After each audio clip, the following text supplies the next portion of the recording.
जर तुम्ही एसटी ने प्रवास करत असाल तर आजचा हा व्हिडिओ जर तुम्ही चुकूनही स्किप केला किंवा अर्ध्यावर सोडला तर येत्या 1 सप्टेंबर 2026 नंतर एसटी ने प्रवास करताना तुमच्या खिशाला मोठा फटका बसणार आहे आणि बस स्थानकावर तुमची भली मोठी धावपळ उडणार आहे। होय, तुम्ही अगदी बरोबर ऐकलत। एसटी महामंडळाने म्हणजेच MSRTC ने आपला प्रवास प्रणालीत एक अत्यंत ऐतिहासिक आणि मोठा डिजिटल बदल लागू केला आहे।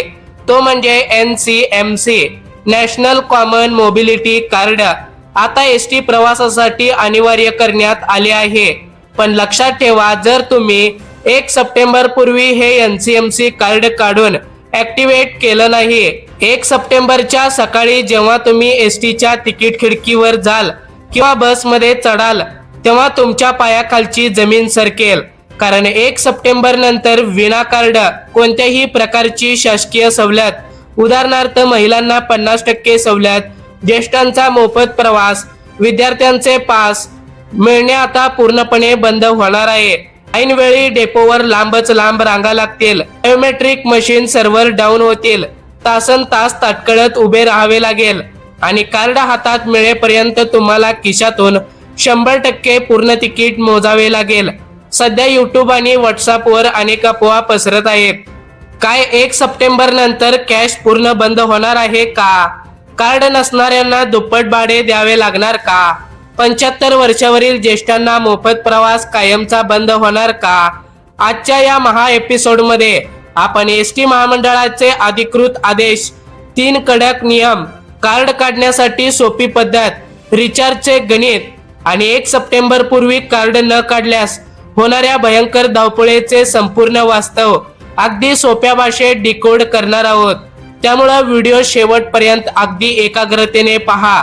मित्रांनो, महाराष्ट्रातील एसटी बस म्हणजे केवळ वाहतुकीचे साधन नाहीये, तर ती ग्रामीण भागाची जीवनवाहिनी आहे। 1 जून 1948 रोजी पुण्याहून अहिल्यानगरसाठी पहिली लालपरी धावली। जिथे पक्के रस्ते नव्हते तिथेही एसटी ने आपली सेवा पोहोचवली। परंतु आज आपण 2026च्या डिजिटल युगात जगत आहोत।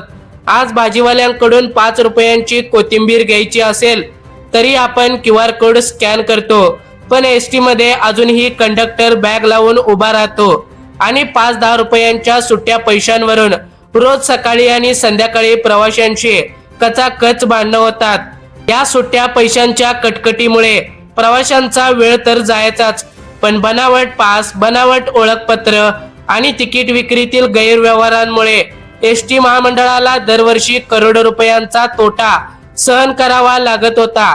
या सगळ्यांवर कायमचा तोडगा काढण्यासाठी आणि एसटीला पूर्णपणे हायटेक बनवण्यासाठी सरकारने वन नेशन वन कार्ड या संकल्पनेअंतर्गत NCMC प्रणाली आता यापुढे लागू करण्यात आली आहे। आता वळूयात सर्वात पहिल्या आणि मुख्य प्रश्नाकडे। एसटी मध्ये कॅश बंद होणार आहे का आणि 1 सप्टेंबर नंतर काय परिस्थिती असेल याचे उत्तर सोप्या भाषेत समजून घेऊया। बघा, आता जर तुम्ही सामान्य प्रवासी असाल, जर तुम्ही कोणत्याही सवलतीशिवाय 100% पूर्ण तिकीट काढून प्रवास करत असाल तर तुमच्यासाठी हे कार्ड अजिबात अनिवार्य नाही। तुम्ही पूर्णपणे कंडक्टरला रोख पैसे देऊन तिकीट काढू शकता। रोख पैसे घेणे बंद झालेले नाही। परंतु जर तुम्ही सवलतधारक असाल, जर तुम्ही शासनाच्या कोणत्याही प्रवास सवलतीचा फायदा घेता तर मात्र 1 सप्टेंबर पासून तुमच्यासाठी NCMC कार्ड 100% बंधनकारक करण्यात आलं आहे। हे कार्ड प्रामुख्याने 6 घटकांसाठी अनिवार्य आहे। नंबर 1, महिला प्रवासी। महिला सन्मान योजना अंतर्गत ज्या महिलांना 50% तिकीट सवलत दिली जाते त्या महिलांना NCMC कार्ड बंधनकारक करण्यात आला आहे। नंबर 2, ज्येष्ठ नागरिक, 50% भाडे सवलत घेणारे नागरिक। नंबर 3, अमृत ज्येष्ठ नागरिक, 75 वर्षावरील 100% मोफत प्रवास करणारे ज्येष्ठ नागरिक। नंबर 4, विद्यार्थी, शालेय, महाविद्यालयीन व तांत्रिक शिक्षण घेणारे पासधारक। त्याचबरोबर दिव्यांग व्यक्ती, ज्यांच्याकडे UDID कार्ड धारक अपंग नागरिक आहेत, त्यांना सुद्धा हे NCMC म्हणजेच नॅशनल कॉमन मोबिलिटी कार्ड आता यापुढे अनिवार्य करण्यात आले आहे। त्याचबरोबर पत्रकार आणि स्वातंत्र्य सैनिक शासकीय सवलत प्राप्त नोंदणीकृत व्यक्ती असणारे पत्रकार आणि स्वातंत्र्य सैनिकांना सुद्धा आता 1 सप्टेंबर 2026 पासून हे एनसीएमसी कार्ड बंधनकारक करण्यात आला आहे। मित्रांनो, एसटी महामंडळाने या प्रणाली सोबतच 3 अत्यंत कडक नियम लागू केले आहेत, जे प्रत्येक प्रवाशाला माहिती असणे गरजेचे आहे। नियम क्रमांक 1, ओळखपत्र आणि राज्य सीमेचा नियम। 1 सप्टेंबर पासून झेरॉक्स प्रती, मोबाईल मधील फोटो दाखवून सवलत मिळवणे आता यापुढे पूर्णपणे बंद केले जाणार आहे। मूळ म्हणजेच ओरिजिनल ओळखपत्र नसल्यास पूर्ण तिकीट आकारले जाणार आहे। बघा, आता बऱ्याच जणांचा प्रश्न होता, राज्य सीमेबाबतचा नियम काय आहे? महिला सन्मान योजनेची 50% सवलत ही केवळ महाराष्ट्र राज्याच्या सीमेपुरतीच मर्यादित आहे। महाराष्ट्र ओलांडून कर्नाटक किंवा गोव्याला जाताना पुढील प्रवासाचे उरलेले 50% भाडे आता महिलांना मोजावे लागणार आहेत।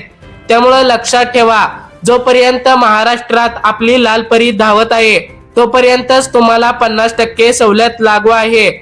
नियम क्रमांक 2, लहान मुलांच्या तिकिटाबाबत नवीन धोरण। 5 वर्षापर्यंतच्या मुलांना आपल्या महाराष्ट्रात मोफत प्रवास दिला जातो। 5 ते 12 वर्ष असणाऱ्यांना 50% म्हणजेच अर्ध तिकीट दिलं जातं, तर 12 वर्षावरील मुलांना पूर्ण तिकीट घेतलं जातं। मित्रांनो, या नवीन नियमानुसार जर तुमच्याकडे तुमच्या मुलाचे मूळ आणि ओरिजिनल ओळखपत्र नसेल तर त्या ठिकाणी कंडक्टर तुम्हाला फुल तिकीट घेणार आहे। तुमच्या मुलाचं वय भलेही लहान असो, परंतु जर तुमच्याकडे व्यवस्थित ओळखीचा पुरावा उपलब्ध नसल्यास कंडक्टर तुम्हाला त्या ठिकाणी पूर्ण तिकिटाचे पैसे आकारू शकतो। त्यामुळे यापुढे प्रवास करताना आपल्या मुलांचे ओळखपत्र, मूळ ओळखपत्र सोबत ठेवणे विसरू नका। बघा, आता नियम क्रमांक 3 काय सांगतोय। एनसीएमसी कार्ड ऍक्टिव्हेशन आणि किमान शिल्लक रक्कम। फक्त कार्ड हातात मिळून चालणार नाही, तर ते रिचार्ज करून ऍक्टिव्हेट ठेवावे लागेल। किमान शिल्लक अट कार्ड मधील नियम असा सांगतो की जवळपास 100 रुपये शिल्लक रक्कम असणे, कार्ड मध्ये किमान 100 रुपये शिल्लक असणे अनिवार्य आहे। आता उदाहरणासह समजून घ्या, समजा तुमच्या कार्ड मध्ये 120 रुपये आहेत आणि तुमच्या तिकिटाचे भाडे 30 रुपये आहे। 120 रुपये मधून 30 रुपये वजा केल्यास पण नियमानुसार तिकीट निघाल्यानंतर कार्डात 100 रुपये उरले पाहिजेत, पण इथे 90 रुपये उरत असल्यामुळे मशीन तिकीट काढणारच नाहीये। तिकीट काढण्यासाठी तुमच्या कार्डात किमान 130 रुपये म्हणजे 100 रुपये मिनिमम बॅलन्स आणि त्यावरती वरचे 30 रुपये तिकीट भाडे असणे आता आवश्यक आहे। आता सर्वात महत्त्वाच्या मुद्द्याकडे वळूयात। 1 सप्टेंबर पूर्वी कार्ड न काढल्यास काय होईल? जर तुम्ही 1 सप्टेंबरची वाट पाहत राहिलात तर 1 सप्टेंबर नंतर तुमच्या समोर खालील 3 मोठ्या अडचणी उभ्या राहतील। डेपोवर भली मोठी धावपळ व लांबच लांब रांगा। 1 सप्टेंबर नंतर अचानक लाखो प्रवासी कार्ड काढण्यासाठी डेपोवर गर्दी करतील। सध्याच बीड, पुणे, नाशिक, नागपूर, कोल्हापूर, सोलापूर, सातारा आणि जळगाव यांसारख्या ठिकाणी लांबच लांब रांगा लागत आहेत। 1 सप्टेंबर नंतर ही गर्दी दुप्पट होईल आणि सर्व्हर डाऊन होणे, यामुळे तुमचे कार्ड वेळेत बनणार नाही। त्यामुळे तुमच्या खिशाला मोठा आर्थिक फटका बसणार। सर्वात महत्त्वाचं म्हणजे कार्ड मिळेपर्यंत किंवा ते ऍक्टिव्हेट होईपर्यंत तुम्हाला सवलतीचा लाभ मिळणार नाही। तुम्हाला प्रवास करायचा असल्यास कंडक्टरला रोख पैसे देऊन 100% पूर्ण तिकीटच काढावे लागेल, म्हणजेच ऐन वेळेच्या धावपळीत तुमचा वेळ, पैसा आणि मानसिक शांतता तीनचा भुर्दंड सहन करावा लागेल। त्यामुळे ही धावपळ टाळण्यासाठी आजच तुमच्या जवळच्या एसटी बस डेपो मधील तिकीट खिडकीवर किंवा अधिकृत एनसीएमसी केंद्रावर जा। सोबत न्यायची आवश्यक कागदपत्रे, ती म्हणजे मूळ आधार कार्ड, चालू मोबाईल नंबरशी लिंक असलेला सवलतीचा अधिकृत पुरावा, विद्यार्थ्यांसाठी सरळ आयडी, दिव्यांगांसाठी UDID, ज्येष्ठ नागरिकांसाठी वयाचा दाखला, त्याचबरोबर सक्रिय मोबाईल फोन ज्यावर OTP येईल आणि त्याचबरोबर प्रवासी स्वतः प्रत्यक्ष उपस्थित राहणे आवश्यक। थेट फोटो किंवा बायोमेट्रिक पडताळणीसाठी स्वतः प्रवासी उपस्थित असणं गरजेचं आहे। बघा, आता शुल्क तपशील कसा आहे। जर तुम्हाला नवीन एनसीएमसी कार्ड काढायचं असेल तर तुम्हाला त्या ठिकाणी 199 रुपये मोजावे लागतील। जर तुमच्याकडे जुनं एनसीएमसी कार्ड अवेलेबल असेल आणि तुम्हाला त्या ठिकाणी नवीन एनसीएमसी कार्ड काढायचं असेल तर त्या ठिकाणी तुम्हाला 149 रुपये भरावे लागतील। बघा आता कार्ड मध्ये रिचार्ज किती ठेवायचा। सुरुवातीला आलेल्या नियमानुसार नवीन GR नुसार रिचार्ज तुम्ही सुरुवातीला 50 रुपयाच्या पटीत म्हणजेच 50 रुपये, 100 रुपये, 150 रुपये, 200 रुपये या पटीमध्ये करू शकता। डेपोवरील किंवा बसमधील कंडक्टरच्या मशीनद्वारे सहज तुम्हाला त्या ठिकाणी रिचार्ज करता येणार आहे। आरंभीच्या काळात बायोमेट्रिक आणि सर्व्हरच्या अडचणी असल्या तरी वन नेशन वन कार्ड प्रणालीचे दीर्घकालीन फायदे मोठे आहेत। हे एकच कार्ड तुम्ही ST व्यतिरिक्त Mumbai metro, Pune metro, Nagpur metro, best buses आणि हायवे टोल नाक्यावर वापरू शकाल। सुट्ट्या पैशांचे वाद मिटतील आणि पारदर्शकता वाढेल। त्यामुळे मित्रांनो 1 सप्टेंबर 2026 ची वाट न पाहता आणि ऐन वेळेच्या भल्या मोठ्या धावपळीत न अडकता आजच आपल्या जवळच्या ST डेपो मध्ये जा, आपले NCMC कार्ड काढून घ्या आणि वेळेत रिचार्ज करून ऍक्टिव्हेट ठेवा। आता बघा प्रेक्षकांसाठी सर्वात महत्त्वाचा प्रश्न, तुम्हाला काय वाटतं? ST महामंडळाचा हा NCMC कार्डचा निर्णय डिजिटल महाराष्ट्राच्या दृष्टीने योग्य पाऊल आहे की पुरेशी पूर्वतयारी न करता सामान्य जनतेला वेठीस धरले जात आहे? तुमचे मत खाली कमेंट सेक्शन मध्ये नक्की सांगा।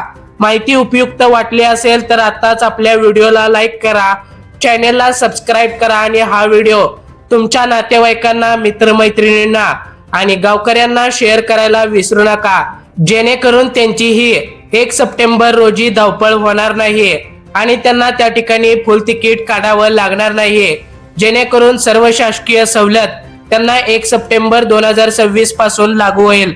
मित्रांनो, अशाच ताज्या आणि महत्त्वाच्या सोपे विश्लेषणासाठी, बातम्यांसाठी आत्ताच आपल्या बोलगड्या मराठी या YouTube चॅनलला सबस्क्राईब करा। भेटूया पुन्हा एकदा अशाच माहितीपूर्ण व्हिडिओ सोबत। तोपर्यंत जय हिंद, जय महाराष्ट्र।